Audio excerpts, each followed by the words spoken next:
শাস্ত্রে বললে ভক্তের দৌড়ে প্রভু প্রভু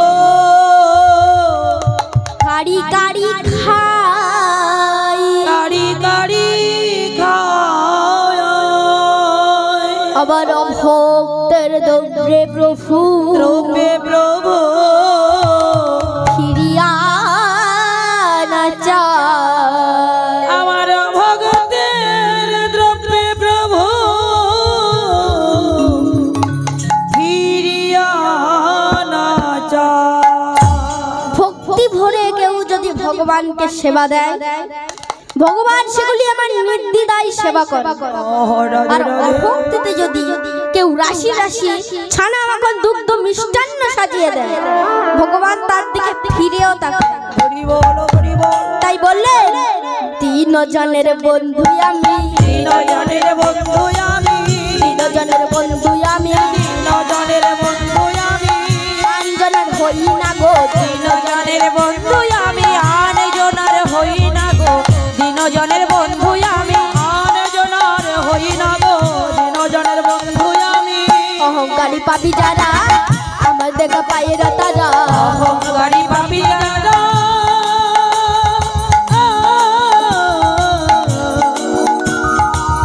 অহংকারী পাপী যারা আমার দেখা পায় না তারা আরে দিন জনের বন্ধু আমি জানে সর্বজনে দিন জনের বন্ধু আমি জানে সর্বজনে।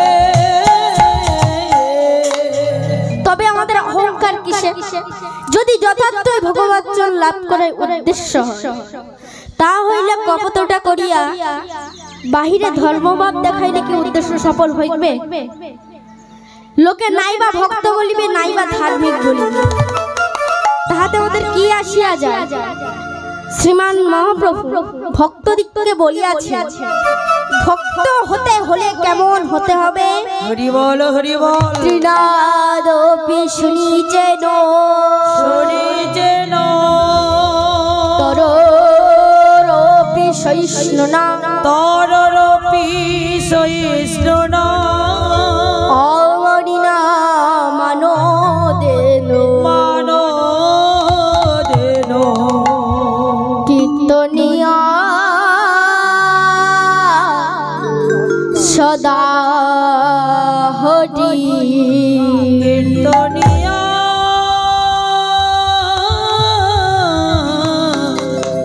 সদা হরি। তিনা অর্থাৎ ঘাস ঘাসের মতো নিচু হতে হবে গাছের মতো সহিষ্ণু না হতে হবে যদি যথার্থই সে আনন্দ উপভোগ করতে হয়। হে ভক্তমণ্ডলীগণ তাহলে নিচ অতি নিচ হইয়া শুদ্ধ চিত্তে হরিনাম করো দেখবে প্রেম আপনি উদয় হইবে। রাধে রাধে কীর্তন করো উচ্চেশ্বর কীর্তন অনেক প্রকার আছে। বৈষ্ণব বলেন নিত্য শুদ্ধ কৃষ্ণ প্রেম কৃষ্ণ সাধক ভুনা সাধক ভুনা শ্রবণী শুদ্ধ চিত্তে করয়ে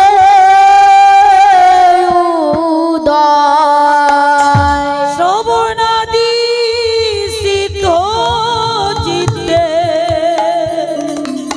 করয়ে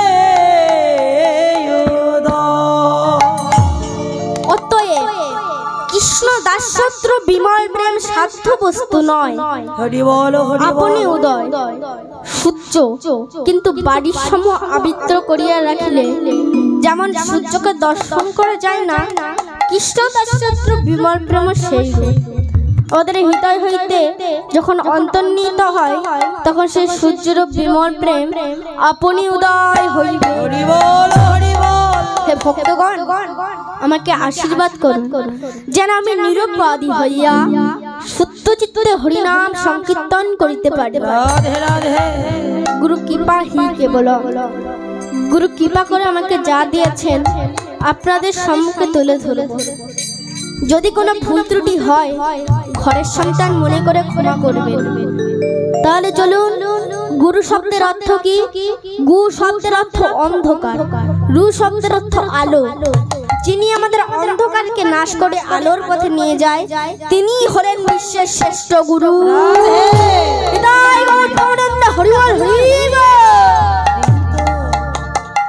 গুরুচরণ আশ্রয় না করলে ভগবানের সঙ্গে সাক্ষাৎ হবে না। রাধে রাধে। তবে আমাদের ভগবানের সঙ্গে দেখা হয়েছিল কোন দিন মা? যেদিন জননীর গর্ভে ছিলাম। কেমন ভাবে ছিলাম? মৌদ্ধ পদে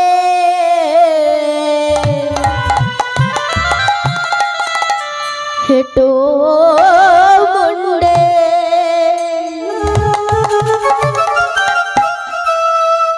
নাদির বন্ধনে এবারে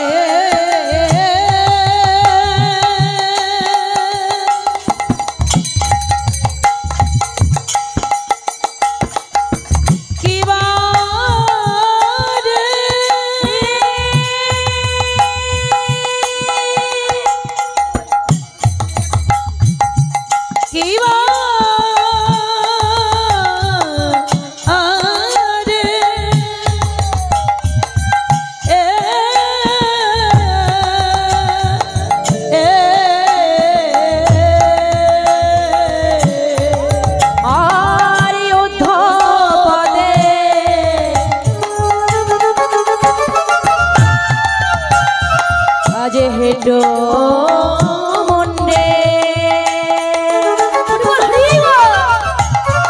আজ নারীর বন্ধনে মৌদ্ধ পদে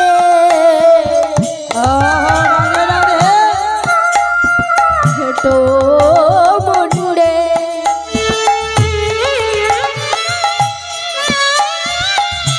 নারীর বন্ধনে পদে হেটো মুন্ডে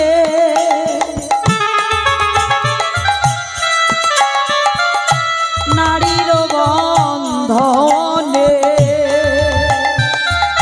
জননীর গর্ভবাসে ছিলাম দিনে। আরে জননীর গর্ভবাসে ছিলাম যে দিনে।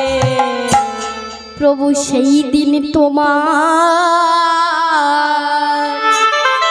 রাধে রাধে ডেকেছিলাম হে প্রভু সেদিন তোমার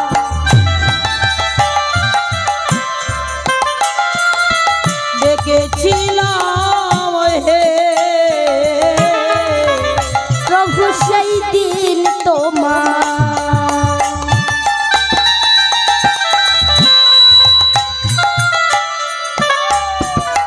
ডেকেছিলাম হে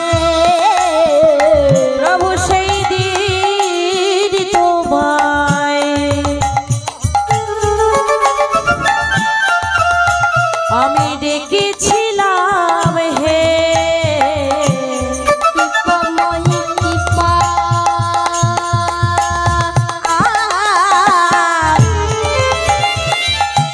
কর বলে প্রভু সেই দিন তোমায় ডেকেছিলাম হে ওগো কৃপাময়ী কৃপা কর বলে সেই দিন তোমায় সেই দিন তোমায় ডেকেছিলাম হে সেদিন তোমায় ডেকেছিলাম হে ওমা যেদিন জননীর গর্ভে ছিলাম ভগবানের কাছে কি চেয়েছিলাম? ওগো কৃপাময় তুমি আমার আলোর পথ দেখাও। ভগবান বললেন তুই আলোর পথে গিয়ে কি করবি? কেন প্রভু? আমি তোমাকে দুনয়ন ভরে দর্শন করব। হরি বল হরি বল। ও প্রভু আমার দুটি হাত দাও। ভগবান বললেন তুই হাত নিয়ে কি করবি? কেন প্রভু? হাত দুটিকে নিয়ে তোমার সেবা দেব, সাধুগুরু বৈষ্ণব মণ্ডলীর চরণ ধোয়াবো। আরো বললেন ও প্রভু আমার দুটি চরণ দাও।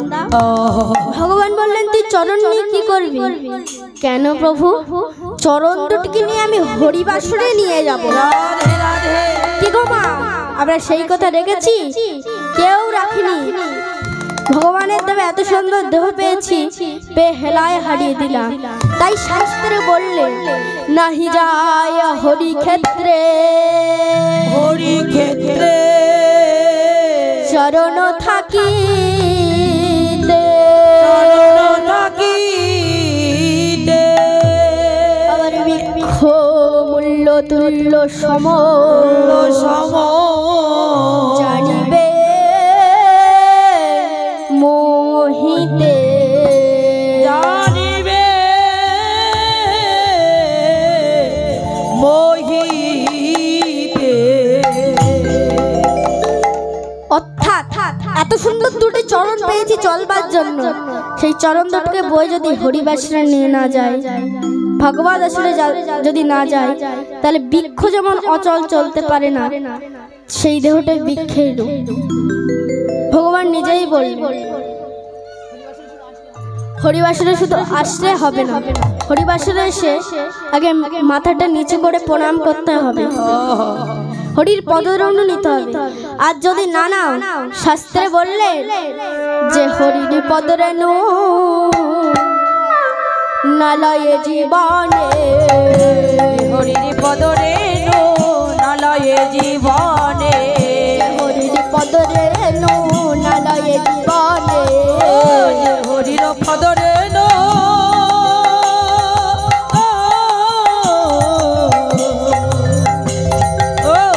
হরির পদরেণু নালয়ে জীবনে, সব সম তাহার দেহ শাস্ত্রে জীবা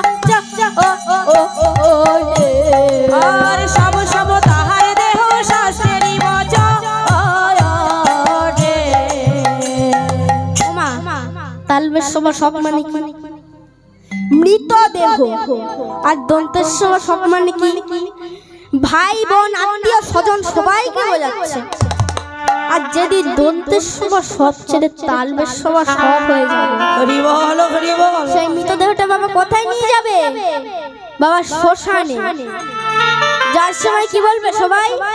বলো হরি, হরি বল হরি বলো হরি, বল, বলো হরি। হরি বল। তাহলে সেই সব অর্থাৎ মরা দেহটা কোন কাজে লাগে বলুন? লাগে না তো? তেমনি হরিবাসীরা এসে হরির পদরেণু নিতে লজ্জা পায়, তো সেই দেহটা মৃতদেহের মতো কোনো কাজে লাগে না। তাহলে মা বুঝতে পেরেছেন ভগবানের কাছে যে কথা দিয়েছিলাম সেই কথাকে আমরা রাখতে পেরেছি? রাধে রাধে। পারিনি, সব ভুলে গেছি। ভগবানের দাস হবো বলেছিলাম, কিন্তু সবাই কিসের দাস হয়ে আছি? মায়ার দাস। তাই মহাপ্রভু বললেন ও হে কলির মায়া মন্ত জীব, তোরা দুঃখ করিস কেন? আমি তোর পাশে আছি, তোর একবার বল। মহাপ্রভু কি বললেন? কীর্তন গাইতে হলে কিভাবে গাইতে হবে? উচ্চের স্বরে। কি বললেন? দশে পাঁচে মিলি নিজ নিজ তারে দেবসিয়া, তারে দেবসিয়া, কীর্তন করো সবে হাতে তালি দিয়া, আমার কীর্তন করো গো সবে হাতে তালি দিয়া। তারে অর্থাৎ যে যার নিজ নিজ গৃহে বসে নাম করতে হবে, কীর্তন করো সবে হাতে তালি দিয়া। ওমা হরিনাম জোরে বললে দশের মঙ্গল হয়, রাধে রাধে। আর আসতে বললে কার মঙ্গল হয় মায়েরা? নিজের মঙ্গল হয়। হরি বল হরি বল। তাই সচিন নন্দন গৌর হরি কি করলেন?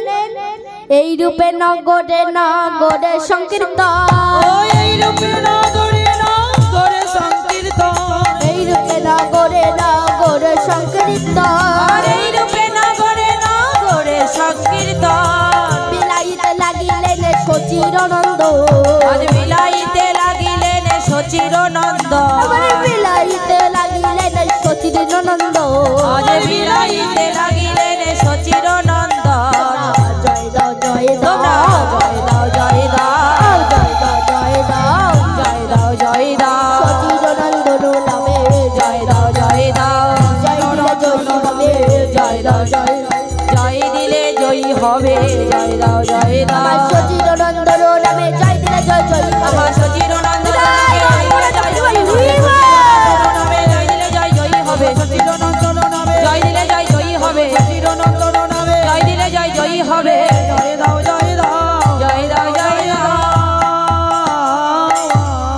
আর সেই গৌরহরি বাবা সত্য যুগে ছিলেন প্রভু নারায়ণ, ত্রেতা যুগে রাম, আবার দ্বাপর যুগে শ্রীকৃষ্ণ, কলি যুগে নিমাই চাই। তাই বললেন সত্য হলো গাছের গোড়া, গাছের গোড়া, ত্রেতা হলো গুড়ি, ত্রেতা হলো গুড়ি, আবার দ্বাপর হলো ডালপালা ভাই, ডালপালা ভাই, ফল হলো কলি, আমার ফল হলো কলি। হৃদয় গৌরানন্দে হরি বল হরি। আজ প্রেমের ঠাকুর গৌর সুন্দর নদিয়াবাসীর দ্বারে দ্বারে প্রেম নিতারণ করছে। গৌর হরি প্রতিদিন অদ্বৈত মন্দিরে সকল ভক্তদেরকে নিয়ে করত, নাম করত। আজও ভক্তদেরকে নিয়ে তিনি শিবা সঙ্গনে হরিনাম করছে। হরিনাম করতে করতে শিবাসকে বলছে, শিবা একটা কথা বলবো, বলো প্রভু। শ্রীবাস আমি নাকি বোঝের কানাই, রাধে রাধে রাধে, বলো কোথায় আমার দাদা বলাই, বলো শিবা,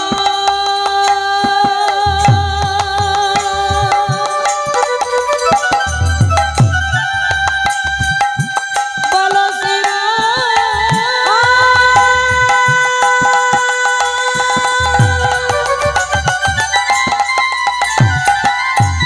বলো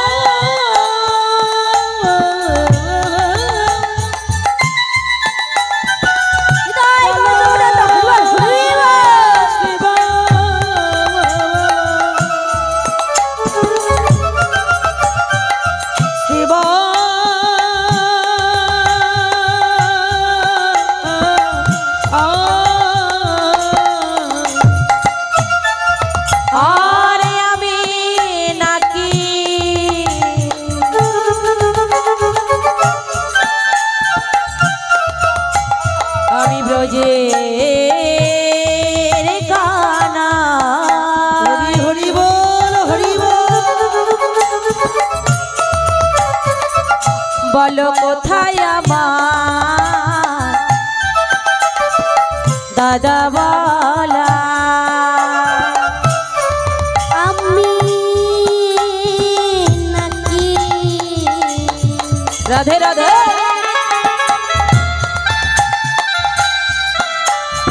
বোঝের কানাই, নিতাই গৌর হরি বল হরি বল, বলো কোথায় আমার দাদা বলাই, আরে আমি নাকি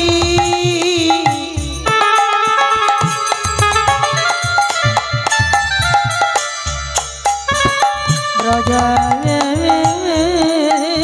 কানাই,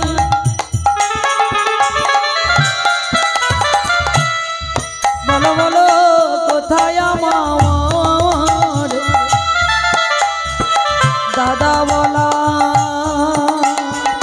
তার অন্তর শোনে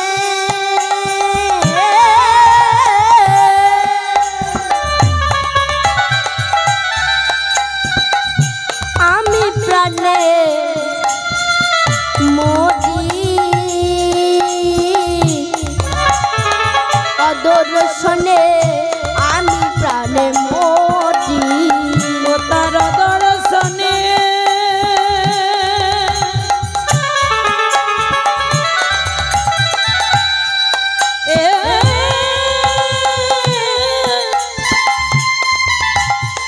ওগো আমি প্রাণে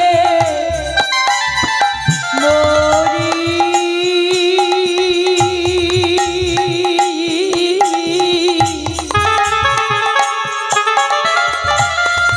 ও তার দর্শনে আমি প্রাণে মরি। একবার বলো শ্রীবাস তোরা করি বলো শ্রীবাস তোরা করি বলো শ্রীবাস তোরা করি একবার বলো শ্রীবাস তোরা করি বলো কোথায় আমার হলো ধরি বলো শ্রীবাস তোরা করি কোথায় আমার